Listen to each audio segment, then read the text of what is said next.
नमस्कार दोस्तों, SMD channel के अंदर आपका बहुत बहुत स्वागत है। दोस्तों इस वीडियो के अंदर हम बात करेंगे एसीसी कंपनी के शेयर के बारे में। इसके क्वार्टर वन के रिज़ल्ट दोस्तों आ चुके हैं। हम उसके रिज़ल्ट का थोड़ा सा एनालिसिस करके देखेंगे, समझने की कोशिश करेंगे क्या जो नेगेटिव ट्रेंड आज स्टार्ट हुआ है ये कंटिन्यू रहेगा या पॉजिटिव ट्रेंड भी हमें देखने को मिलेगा, प्लस किस लेवल पर हमें इसमें ख़रीदारी करने के मौके मिल सकते हैं। प्लस इसके अलावा हम ऑप्शन ट्रेडिंग के बारे में भी ऑप्शन ट्रेडिंग को भी देखेंगे, क्या हमें कॉल साइड में पोजीशन बनानी है, पुट साइड में पोजीशन बनानी है, प्लस ऑपरेटर ने किस साइड अपनी पोजीशन को क्रिएट करा हुआ है। अब सबसे पहले दोस्तों इसका हम रिज़ल्ट देख लेते हैं। आज ही के दिन 24 जुलाई को इसका रिज़ल्ट आया है। इसमें दोस्तों मैं नंबर्स के अंदर बात करूँगा। टोटल इनकम देखें आप 6,134 करोड़, पिछले क्वार्टर में थी 6,247, पिछले साल थी 5,269। पिछले साल के मुकाबले इनकम जो ज़्यादा देखने को मिल रही है, लेकिन क्वार्टर वाइज अगर कंपैरिजन करें थोड़ी सी कम देखने को मिल रही है। और टोटल प्रॉफिट अगर हम निकाल कर देखें, इसका जो निकल कर आया है सारे टैक्स वगैरह इंक्लूड करने के बाद, तो 377 करोड़ का प्रॉफिट है। पिछले क्वार्टर में था 728, यानी कि एक मैसिव डिफरेंस हमें दिखाई दे रहा है यहाँ पर। और पिछले साल से कंपेयर करें तो थोड़ी से ही ज़्यादा हमें देखने को मिल रही है इनकम यहाँ पर। और इसका इम्पैक्ट भी हमें दोस्तों देखने को मिल रहा है, क्योंकि जो ऑपरेटर्स ने जो है इसको कुछ ज़्यादा ही सीरियस ले लिया है। इसके पिछले क्वार्टर से कंपेयर कर लिया है इसके इस बार के प्रॉफिट को। अब ज़रा इसके चार्ट पर हम देखें ज़रा, क्योंकि हमें दिखाई दे रहा है ट्रेंड जोड़ा नेगेटिव ही हो गया है। पहले तो ज़रा हम इसमें ऑप्शन ट्रेडिंग की बात कर लेते हैं दोस्तों, कि ऑप्शन ट्रेडिंग में हमें किस साइड प्रॉफिट होगा। पुट साइड हमारा राइट साइड का डेटा है दोस्तों, जहाँ पर हमें दिखाई दे रहा है शॉर्ट कवरिंग हो चुकी है, लॉन्ग पोजीशन भी क्रिएट हो चुकी है।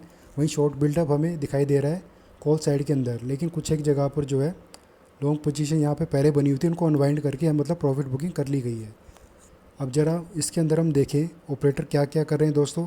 थोड़ा सा कन्फ्यूज़न वाला ही यहाँ पे डाटा निकल कर आ रहा है, लेकिन थोड़ा थोड़ा समझ में आ रहा है कि ऑपरेटर जो है हफ्ते या 2 हफ्ते के बाद कॉल साइड के अंदर शिफ्ट हो सकते हैं।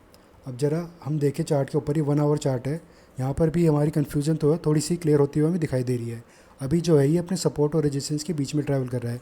रेजिस्टेंस कहाँ पर है इसका 1992 पे, और सपोर्ट कहाँ है 1816 पे। दोस्तों इसमें हमें कॉल साइड में पोजीशन कब बनाने में फ़ायदा होगा, इतना तो तय है दोस्तों। हम जुलाई की सीरीज़ के लिए इसके अंदर कोई पोजीशन नहीं बनाएंगे, हम अगस्त की सीरीज़ के लिए ही इसमें कॉल साइड के अंदर पोजीशन बनाएंगे। कब बनाएंगे, जब इसका सेकंड सपोर्ट लेवल है जो कि 1755 है, इस सपोर्ट के पास अगर आ जाता है और यहाँ पर हमें कोई बुलिश कैंडलस्टिक पैटर्न देखने को मिलता है, तो ही हम इसके अंदर अपनी पोजीशन को क्रिएट करेंगे। और अपना पहला टारगेट हम रखेंगे 200 दिन का मूविंग एवरेज, या फिर ये पहला रेजिस्टेंस लेवल।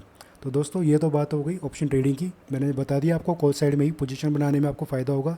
अगर किसी ने पुट साइड में पोजीशन क्रिएट कर रखी है, तो कल का जो लास्ट सेशन होगा हमारा इस वीक का, यानी फ्राइडे का 25 तारीख को, तो आप डेफिनेटली दोस्तों अपनी प्रॉफिट बुकिंग करके चले। यहाँ पर अगर थोड़ी सी गिरावट देखने को मिलती है तो ज़्यादा लालच ना करें तो अच्छा होगा दोस्तों, क्योंकि कुछ नहीं पता कल एकदम से यहाँ पर डिमांड बढ़ जाए, ऊपर की तरफ चला जाए और आपका प्रॉफिट जो है लॉस में कन्वर्ट हो जाए।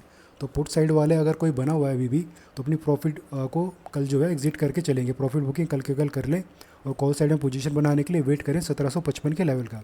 अब दोस्तों इसके ज़रा डे चार्ट पर चलते हैं हम। यहाँ पर डिमांड और सप्लाई जोन देखिए हम अपना। सप्लाई जोन हमारा कहाँ है 1992 से लेकर 2069, ये हमारा सप्लाई जोन है। इसके पास अगर स्टॉक हफ्ते 2 हफ्ते के अंदर दोबारा चला गया तो यहाँ पर एक ट्रैप लग सकता है। यहाँ पर चार्ट पर हमें दिखाई देगा कि 2069 का ब्रेकआउट हो रहा है, लेकिन यहीं से फिर एकदम से सप्लाई आएगी और दोबारा से स्टॉक में गिरावट हमें देखने को मिलेगी। हालांकि इसका ऐसा होने के अभी चांस थोड़े से मुश्किल ही लग रहे हैं। अभी तो फिलहाल ये अपने डिमांड जोन के पास ही जाएगा, जो कि 1755 और 1816 के बीच में है।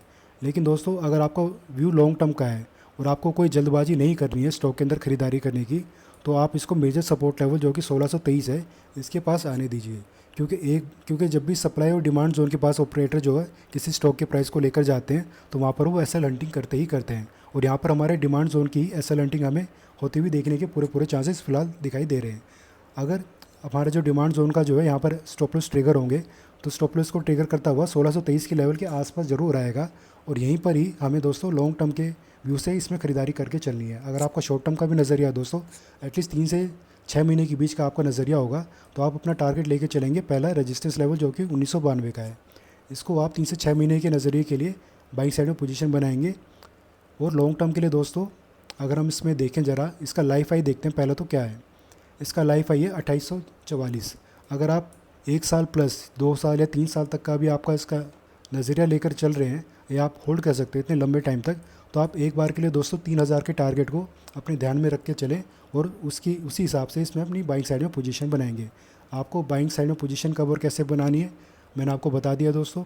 और मुझे उम्मीद है जो भी इन्फॉर्मेशन मैंने इस स्टॉक के रिगार्डिंग, स्पेशली चाहे इसका क्वार्टर 1 का रिजल्ट हो, ऑप्शन ट्रेडिंग के रिगार्डिंग हो, हमारे लॉन्ग टर्म और शॉर्ट टर्म के टारगेट के रिगार्डिंग हो, जो जानकारी मैंने आपको दी है इस वीडियो में, ये आपको अगर यूज़फुल लगी है तो वीडियो को लाइक करना और चैनल को सब्सक्राइब करना। धन्यवाद।